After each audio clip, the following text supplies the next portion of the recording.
have a look.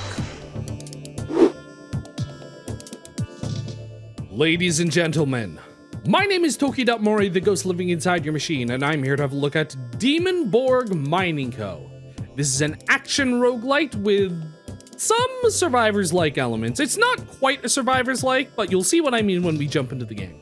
This was developed and published by Outgiver Games, and it was released in October of last year.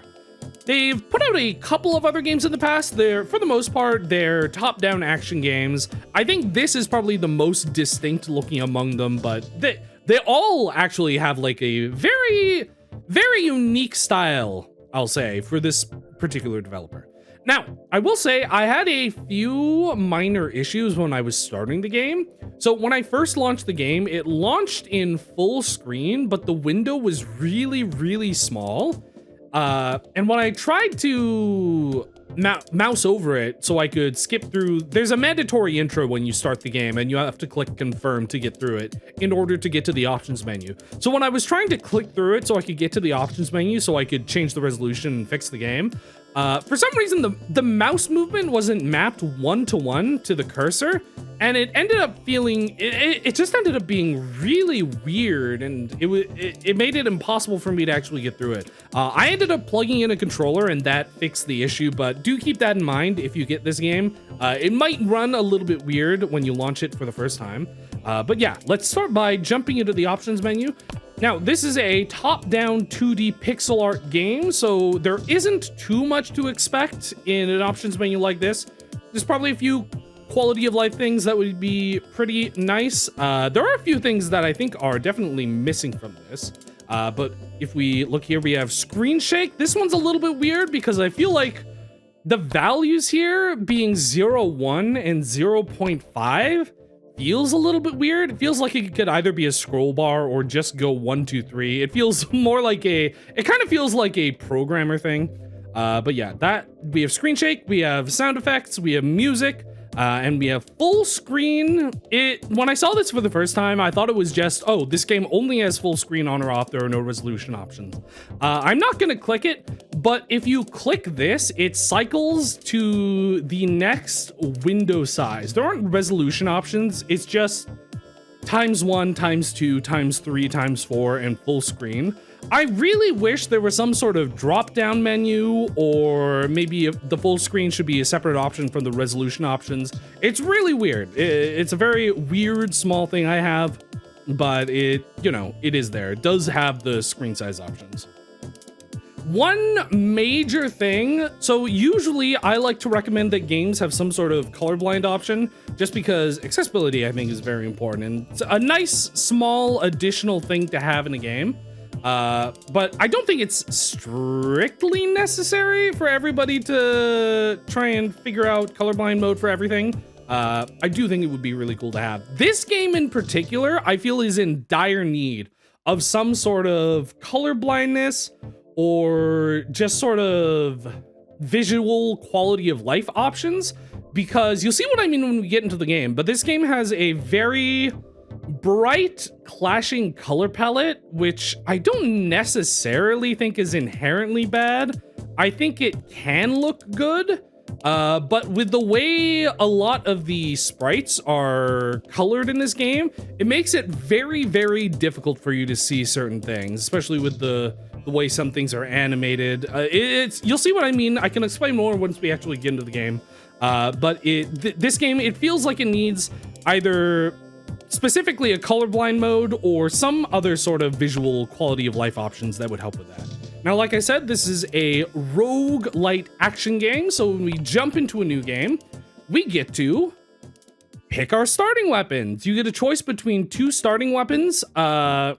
Actually, on my last run, I should have saved those. Okay, you'll see what I mean in a second. But this is a roguelite game, so we have permanent unlocks on this menu. It's kind of weird that it's only on this starting screen. I kind of wish it was somewhere else. But we can save coins. If you look in the top right corner, as we play the game, we sort of unlock these coins, and we can use them to unlock weapons. You'll see I have a couple that are locked here. Most of these are unlocked automatically when you start the game. But you can unlock new starting weapons that you can get, and you get to unlock them throughout the run. We can build upgrades for our ship that carry over through runs, and we can go to our auxiliary bot, which you'll see in a little bit. It's a little secondary machine that auto targets enemies, which I have some things to say about that once we get into the game. You can also upgrade that. I feel like the upgrade tokens feel very sparse. You'll see when we get into the game. I keep on saying you'll see when we get into the game, but a lot of these menu options, there's some things in the game that I have to talk about in regards to them. But it feels like whenever we finish a run, it feels like the unlock tokens are pretty sparse or difficult to keep with you. So I haven't actually upgraded that much on my ship, but let's start the game.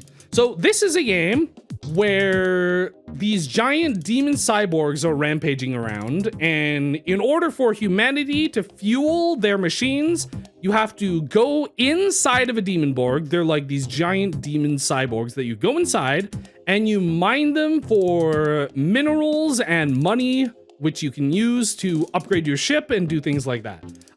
So we have 2 starting weapons here. If you have any unlock tokens left over, you can actually use these to re-roll your options up to, I think it's just up to as many times as you have unlock tokens. So obviously we have 0 here, but if I had unlock tokens, I could go, I don't really like any of these. I kind of want to re-roll, and you can, as far as I know, you can re-roll infinitely as long as you have any tokens. So I'm going to start with buying probably a sweeper, and maybe we'll go for a freeze blaster, and it'll show you a couple of the elements that are going to be in the mining board. Now, this is the game. You're playing as a little, I don't know, mining ship, mining drill machine. You're going through the Demonborg and you're trying to find these minerals. I keep forgetting what they are. I think they're just gold and diamond, or golden copper or something. I think it's golden copper. It's golden copper and then money. And there are a few other small things, but you're going through here. The sounds in this game are very satisfying. Ooh, I really like how satisfying the sounds are, but most of this is just sort of chaff that doesn't matter. So occasionally you'll find these events. I think these events kind of annoy me. They kind of annoy me. So obviously a lot of roguelike games have things like this where you run into events where things just sort of happen and you have to pick between a couple of choices. In this game, for the most part, it just gives you a scenario and you have to either say yes or no. Most of them feel pretty... Wait, I have to read this. Jordan Mechanic offering repairs. I haven't done anything yet, so I don't need this. But I think a problem I have with the events in this game is that a lot of them feel fairly random. Oh, this is bad. Okay, so in order to actually do these events... Oh, that's bad. Ah, shoot.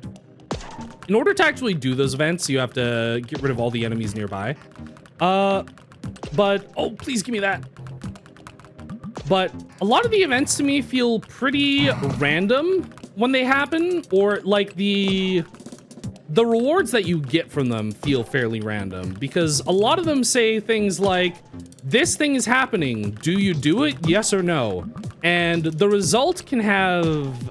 You can have a couple of different random results regardless of what, or not regardless of what you do, but if you choose to do it, the results are a little bit random, and that kind of annoys me. I kind of wish there was more diversity in choice and results. Occasionally it'll just say you pick up a chip, which is basically just an upgrade to a passive upgrade to your ship, or you pick up a weapon. Right now we have Augsbot does double damage to enemies you ram, which is really cool. But yeah, I don't know how I feel about the way the events work in this game. It doesn't feel very... I don't know. Oh shoot, I needed that. It doesn't feel very skill-based saying yes. You either say yes and then there's a 50% chance there's a punishment, or you say no and then you get nothing. I mean, there's elements of luck to a lot of roguelites, but I don't know, it doesn't feel like a very interesting way of doing that to me. Like this one, it's just, you see a thing, you need to clear a ravine to get to it. Do you try to boost across? And you can either say no and ignore it, or you can say yes, and there's like a 50% chance that something bad happens, a 50% chance that something good happens. You clear the ravine. But, you know, there's a chance that it's like you fell down the ravine and your ship took damage, which ends up being very annoying. Now, you can only have 4 of these turrets at a time, and you can choose to install a different turret over top. There's one tiny thing that kind of annoys me. When you get a duplicate of a turret, you can't install that on your ship as well. I kind of feel like it would be really cool if you could mount 2 of the same turret to the ship, especially because you're already limited by only having 4 slots on your ship. I feel like roguelike games have this sort of, you know, fantasy of growing in power and finding combinations and being really silly with it. I think it would be really cool to just have, like, there's a wrecking ball weapon that makes a circle around you. I think it would be really funny to just be able to have 4 wrecking balls equipped, you know, something like that. But other than that, you can choose to scrap those. Now, you'll see I'm flying around here sort of looking for these materials, whoops, and trying to avoid enemies and doing a poor job at it. But there are a couple different types of things. There are these gold ones, which I think is just gold. There are the blue ones, which I think is just copper. Ooh, hello. Through the haze, check it out. Sure, why not? Good, it's a thing. You got a perk. Awesome. There's these pink ones. If you look on my bottom left corner, those are all of my resources that I've collected, which is the gold, copper, money, and 2 more things, which are the pink one and the purple one. I believe that, I don't think it was really explained to me, but I believe those are, you have to fill up the bar in order to upgrade your maximum hull or your maximum fuel reserve. Oh, that's my bad. Ooh, hello. This is the same thing that I got. Oh, look, something bad happened at totally random, and I lost a bunch of materials for no reason. It's that kind of thing that sort of annoys me about those events. But yeah, we have gold, we have blue, we have pink, we have purple. What else is there? There are also a couple of small things. There are these sort of things, which are, you can collect them for fuel. And what fuel is it's a resource that you use to do this. Whoops, that was really bad of me. Which you can use to sort of dash through things or dash away from things, and you can hit enemies with them and you won't take damage. Normally you take damage on contact with enemies. There's also these spinning things. These can come in either pink or purple. Sorry, I'm not paying attention. I'm just trying to explain things. There's like a lot. There's a lot that I have to go through in terms of like the basics. But yeah, let's start by grabbing auto turret. Okay, I'll explain something that annoys me about this game that makes me want to pick auto turret specifically. But yeah. There's a lot of different things for you to look at and collect, and I think, oh, this is actually a good level to demonstrate this with. Oh good, something good happened at complete random.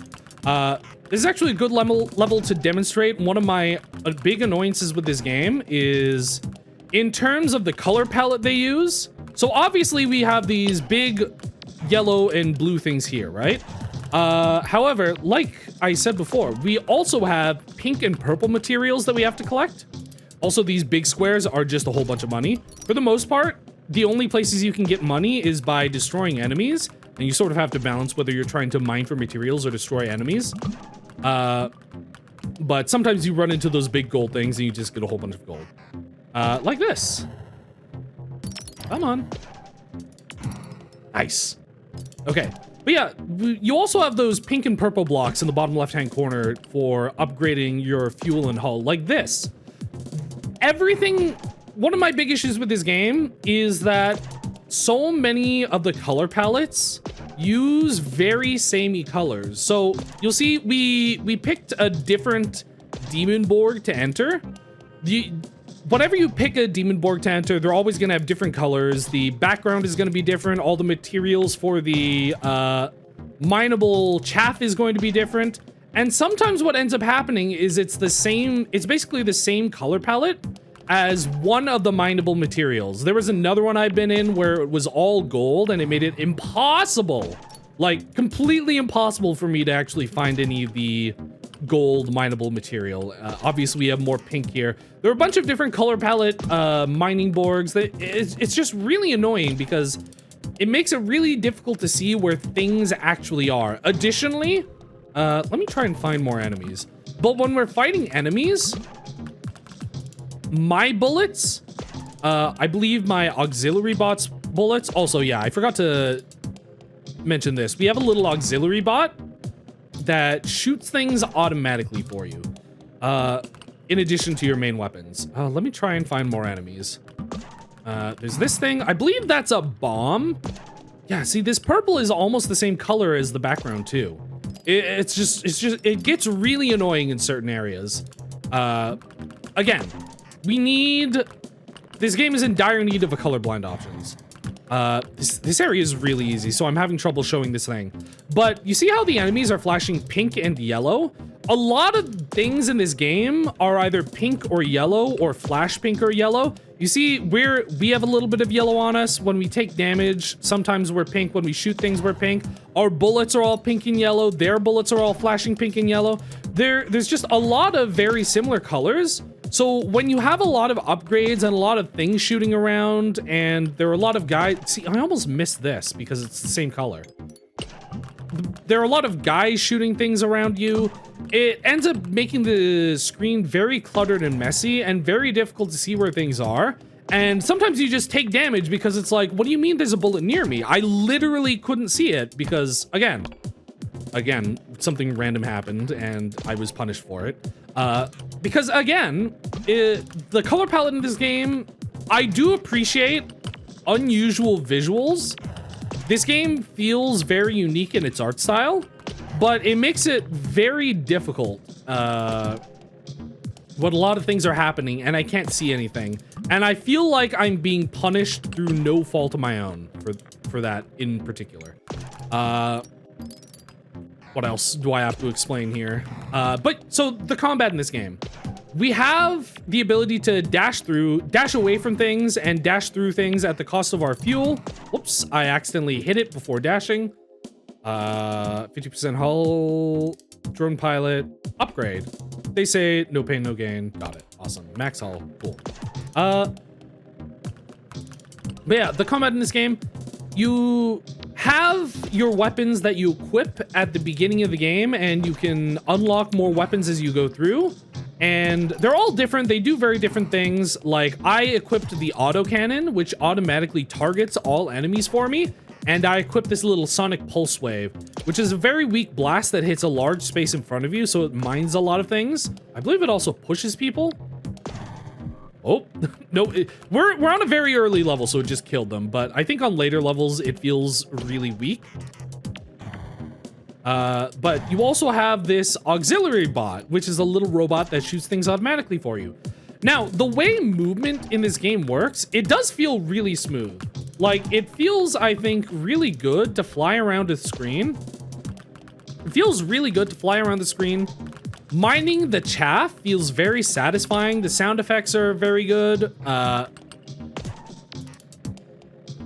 do really enjoy searching for things. I think a problem I have with the way combat works in this game is that a lot of the primary weapons... Demonborg mine.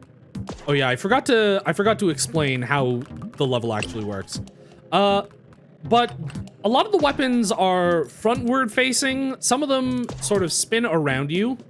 All of your attacks go off automatically. So that's sort of where the survivors-like elements comes from.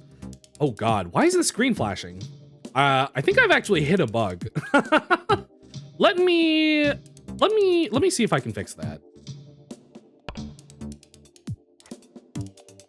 Okay, we're good.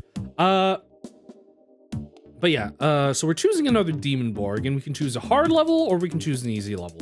For the purposes of this, I'll just show you an easy level, but you can see the color palette of the Demonborg when we go into it. A lot of these are like really pink and purple. Oh God.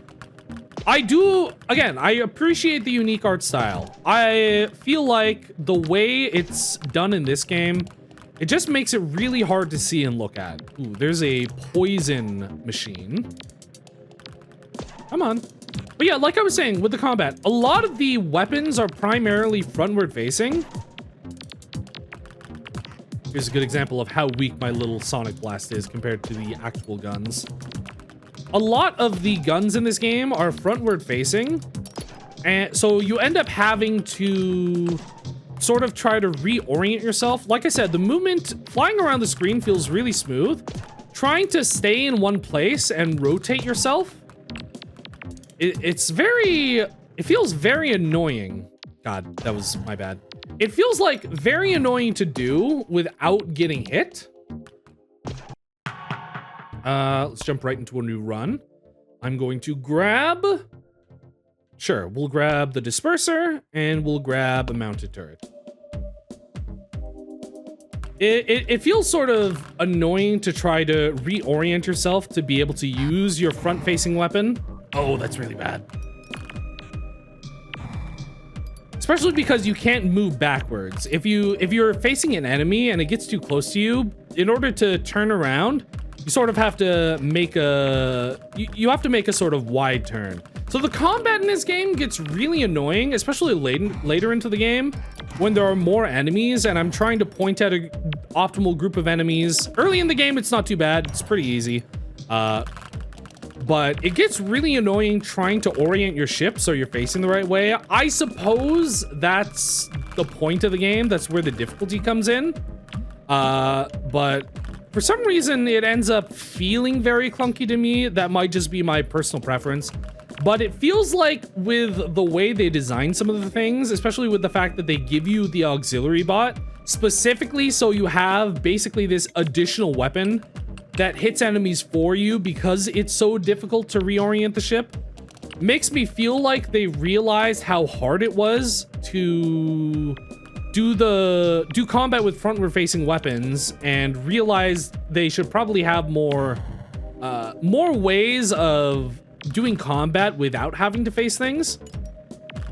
Obviously, there are other weapons in the game that shoot around you. There's like a wrecking ball that goes in a circle. I have this big spread blast like you saw right there. There's the auto turret, which is one of my favorite weapons because it means I don't actually have to do any orientation. But I think the strongest weapons are usually the frontward facing ones. Your mileage may vary in terms of how much you enjoy the way the combat works with the frontward facing weapons. It's just really hard to aim, and by the time you get the aim right, you have to leave. But yeah, that is... Oh, that's my bad. That is primarily how the combat works. There are a few other things. Oh yeah, I have to get through this level so I can explain more of the game in a bit. But yeah, other than that, it's just mostly just going down a Demonborg and trying to collect as many things as possible without dying. If you look on the bottom right-hand corner, the way this game works is it randomly generates all of these materials and chaff and enemies. And sorry, let me grab this. It randomly generates this big straight line of chaff and enemies and materials that you have to collect, and then it puts you in a space. So if I fly all the way back up here, it locks you into a space. So I can't go any further up than this. And I can't fly. Let me just go all the way down here. I can't fly any further. It should stop me. Yeah, I can't fly any further down than that. Oh, here's more purple stuff that I almost didn't see. I can't fly any further down than that. It sort of locks you in a certain area. Nice. Give me this. It sort of locks you in a certain area and then auto scrolls throughout the Demonborg. So if you look on the bottom right-hand corner, there's my map. The yellow bar is the progress I have through the Demonborg. So it's this sort of auto scroller where you have a little bit of leeway going back and forth. And if you miss something and the camera goes past it, then, you know, you're out of luck. Sucks to be you. And I think that does a couple of things. It gives you a little bit of freedom to be able to go around and collect things. Like I said, I really like the movement in this game for the purposes of mining. because you can make big sweeping motions. You can go back and forth, taking out huge chunks of the Demonborg. You can go back if you miss something. You can go forward if you're trying to run from enemies. So that's really cool. But also what it does is it ends up being... I end up feeling like the level design in this game, there is none. I was gonna say the level design in this game is weak, but what I mean to say is there isn't really any level design in this game. And I know a lot of roguelike games are procedurally generated. Usually what ends up happening is they're procedurally generated with certain types of rooms with particular limitations on design. How this game feels is that they just randomly place blocks when they generate things. And it doesn't feel like there's any intention or purpose to things. It's just like a bunch of random stuff. Go see what you can find, try not to die. And then you're just auto-scrolling through this big straight line. And what I felt was over the course of a couple different runs, Demonborg Mine. Oh yeah, and you just eventually reach the end, and then that's it. But over the course of a couple different runs, it sort of started to feel stagnant, especially in the early game. I don't know if there's a special unlock that allows you to skip a Demonborg, skip like halfway through the amount of Demonborgs you need to mine. But it ends up sort of feeling stagnant with the way you're just sort of going in a straight line, moving around, collecting things, and then trying not to die. But there's a Demonborg mine. We have a few options in between runs. You can spend your gold, copper, and money in order to upgrade your turrets. Let's upgrade our mounted turret, and now we're out of materials. You can upgrade your turrets. You can build random turrets or random perks. I don't know how I feel about this. It's sort of weird that it's just like a slot machine in between levels. But this is a way that you can get additional things using your materials in between sections of the run. And then you can maintain your ship. You can spend materials to repair parts of your ship. And then you can swap out different materials depending on what you need more of. Additionally, so this is another reason I think why these sort of unlock coins are very difficult to... It feels difficult to keep until the end. This game, I think, is it's a difficult game. I do think it's a hard game. I do think it is an intentional difficulty, even though I have voiced a few criticisms about how the game works. I do think it is a fairly difficult game on purpose. Let's see. But it feels like when you're going through a run that you need to spend your upgrade coins. Obviously, there's sort of a risk reward thing where, oh, well, you want to try to keep your upgrade coins in order to bring them out and get permanent upgrades. But because this game is so tough, it almost feels like you have to spend your upgrade coins on the black market when you're in the middle of the run. But I'm not gonna do that just for the sake of being able to save these. And once you're done picking all your upgrades, you head to the next screen. This is all of the Demonborgs that we have to mine to get through the entire game. I've gotten about halfway through-ish, a little under halfway through. I've gotten to the 5th Demonborg. I haven't beaten the game yet. Let me actually check how many hours I have in this game. I have a little bit under 2 hours total in this game. Not much, surprisingly, but I feel like I've gotten the gist of it. So that's how many you have to do. I've gotten about up to the 5th one. It is a pretty tough game, and it is a roguelite. They do want you to be trying to buy your permanent upgrades. There are a lot of upgrades you can buy. And we're going to pick our Demonborg. Oh, goodness me. But yeah, you can see the different color palettes and things. The art style in this game, I feel like, is very unique, but like I said, it ends up being difficult to see things. It might be a little bit hard on the eyes depending on which color palette you get. But I think we're getting into a little bit more of a difficult area. But you can see the bullets are all bright flashing pink balls. Right now I have a big obvious bullet that shoots right in front of me, but some of the other weapons are also just big flashing pink balls. And in later levels, when you're surrounded by a lot of enemies, it ends up feeling very messy. Like here now, there are a lot of enemies on the screen. It like feels very difficult for you to see what's going on. I've run into a ton of times where I'm trying to shoot at an enemy and I just randomly get hit, or it feels like I randomly get hit because I can't see what's going on, just because there's so much of the same color going on around me. So again, that's one of my primary criticisms of the game, is the color palette and the lack of a sort of colorblind mode or visual assistance functionality. Raise, take half damage. Ooh, that's nice. But yeah, for the most part, oh, there's one of these. This is like a loot goblin thing. For the most part, I think this game is very, very interesting in its style and presentation. I feel like I haven't really seen another game too similar to this. Obviously, it's a roguelite. You can see, because the weapons are all automatic, they, you know, shoot around me and stuff. It has very Survivors-like elements, but it's not quite a Survivors-like game. Oh yeah, there are also different hazards that can appear. I think it can sometimes be difficult to discern what is a hazard and what isn't. Like, this is obviously big boiling poison, but these blue things, the first time I saw these, I didn't know what they were and I ran into them and it ended up shooting me into another thing.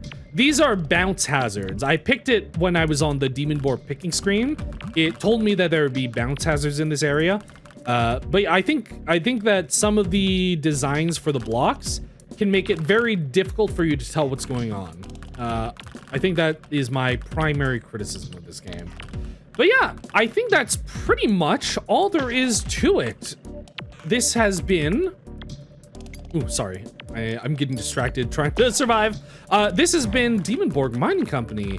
This game is $4.99 or your regional equivalent on Steam.